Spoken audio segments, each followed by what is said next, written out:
now with our lead story, strong evidence the White House purposely misled the world about the assassination of Ambassador Christopher Stevens in Benghazi, Libya. With us, Fox News anchor Geraldo Rivera. So when you're looking at this story, because you went through Watergate too, all right, as did I, and it's the same old story. Why just not say in the beginning it was a terror attack and we're trying to find out if it was Al-Qaeda? Do you think Americans would have cared one way or the other about it? Well, it might have interrupted the president's narrative. Remember, GM is alive, Bin Laden is dead, if he's going, I'm going to get these guys. It's a minor blip.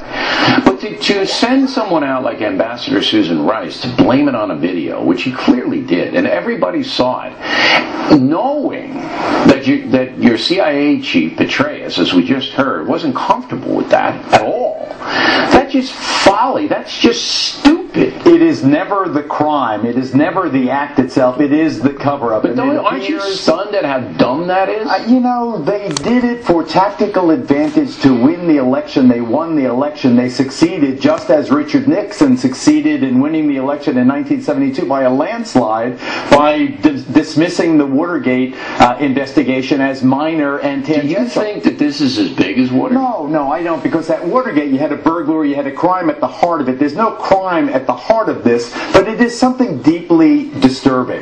There is clearly an effort, a transparent effort, and you and I spent time with Jay Carney at the Washington Correspondents' Dinner. We chatted with him, a fine fellow, affable, very loyal to the president. He was really in extremis today. I think you're absolutely right. He, for the first time, seemed extremely uncomfortable. Why? Because they spun it as something it was not. It was pretty clear now that this was a terror attack, that Al-Qaeda was involved, if not totally Al-Qaeda. Certainly they were the heart, they were the leadership, they were the ones that brought the heavy weapons that night.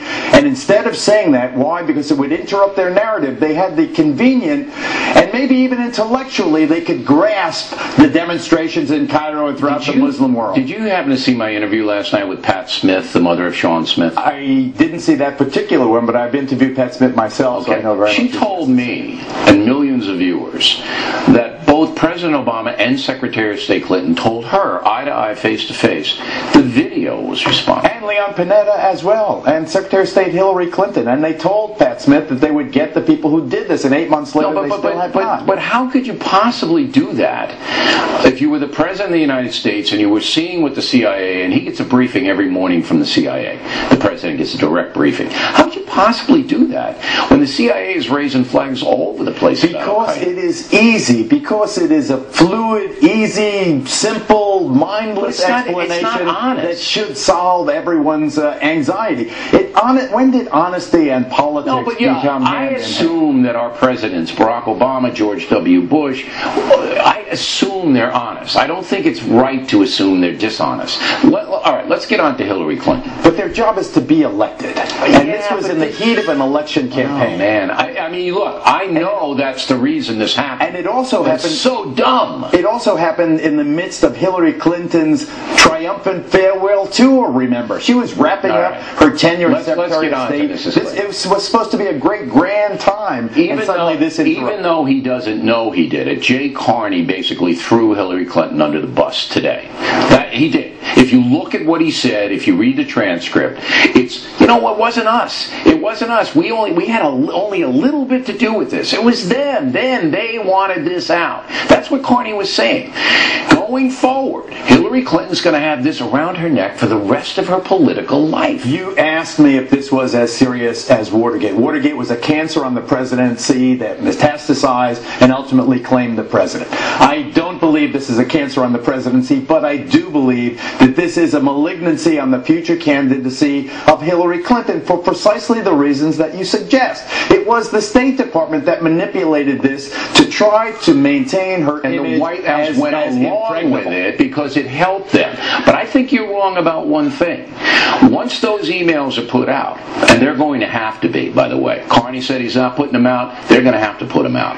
If they show that the White House guy took the pen and went like this, all right, you say this, then President Obama's in big trouble. I don't believe the facts will go there, but I do believe that the only way to save the Obama administration from further humiliation is 8 8 months after the fact. Why don't we kill and capture who did this? Well, why aren't they being held responsible? Why Put the emails out, Geraldo. But if we take down the people, remember, the ultimately responsible for killing our folks there, that I think will quiet this it would not mollify the Republic. Absent that, that would not mollify the we're going to have this to talk about for a long time. If they don't put the emails out, if they want to put the fire out, throw the emails out.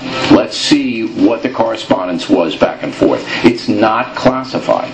Geraldo Rivera, everybody. Watch him on Saturday. Directly ahead, Lou Dobbs on the new immigration bill. Will he support it? And Lou's going to weigh in on Benghazi as well. And later, why do some people think Judge Judy is going to be appointed to the Supreme Court?